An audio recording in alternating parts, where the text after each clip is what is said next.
როცა მოწაფეები ეკითხებიან მოციქულები, უფალო, უკეთო მცირედ არიან ცხოვრებული.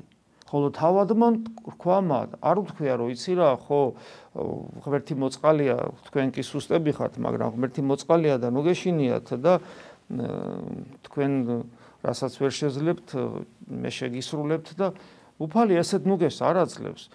ისინი ეკითხებიან, მცირედ არიან, ვინც გადარცირია, ვინც ცხონდება, ანუ გადარჩება და უფალი ეუბნება, იღვაწეთ შესვლათ იწროისა მისგან კარისა. არ უთხრა რომ არა, კაცო, ნუ გეშინიათ.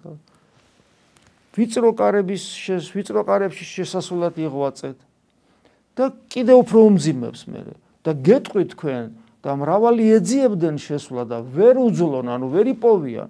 ანუ მრავალია რელიგიური ადამიანი ეკლესიაში, ხო, მაგრამ და ბევრს უნდა ცხონება, მაგრამ ვერ შეძლებენ.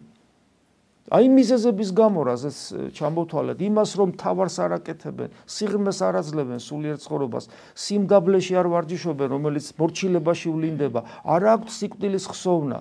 გესმით? არ არიან კონცენტრირებული ლოცვის დროს, არ არიან კონცენტრირებული წირვის დროს, არ აყავთ მოძღვარი და საკუთარი ნებით, საკუთარი რელიგიური გამოცდილებით მხოლოდ საკუთარი სულიერი წარმატებით იღწვიან.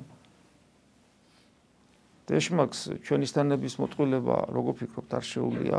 აბა ეკლესიის ისტორია წაიკითხეთ, პატერიკები წაიკითხეთ, რამდენი მაგალითია იმისა. რაღა შორს წავიდეთ სახარებაში, პეტრე მოციქულს არ ატყვილებს, რამდენჯერ მოატყვილა ეშმაკმა და უფალი პირდაპირ უწოდებს. და მიზეზი რა იყო? პეტრე მოციქულს ქრისტე არ უყვარდა, ერთგული არ იყო, რა პეტრე მოციქულია, ვინმე ხო არ არის ყვა უბრალო, ხო? რა ხდება? როგორც კი ადამიანური სიმართლით მოქმედებს და თქვათ უფალს ეუბნება რომ არ გინდა ეხლა შენი ტანჯვა და ის როგორ იქნება უფალო ნუ იყოფინესე, როგორც კი ადამიანური სიმართლით მოქმედებს, იმ წამს დასაყრდენი ხდება ბოროტისა. გესმით რა შეასაკ.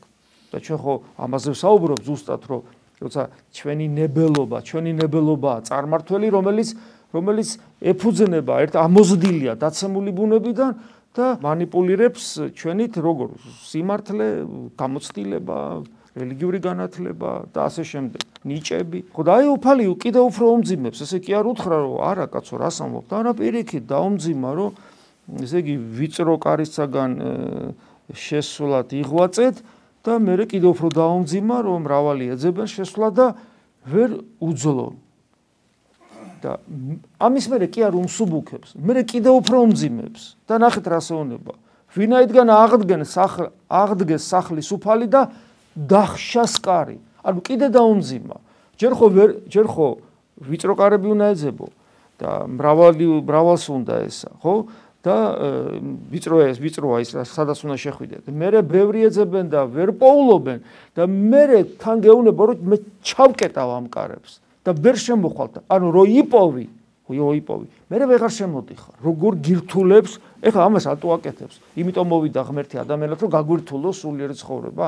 არა, მაგიტო კი არ ამბობს ამას, რომ გაგვირთულოს. უბრალოდ ობიექტური სინამდვილეა ასეთი.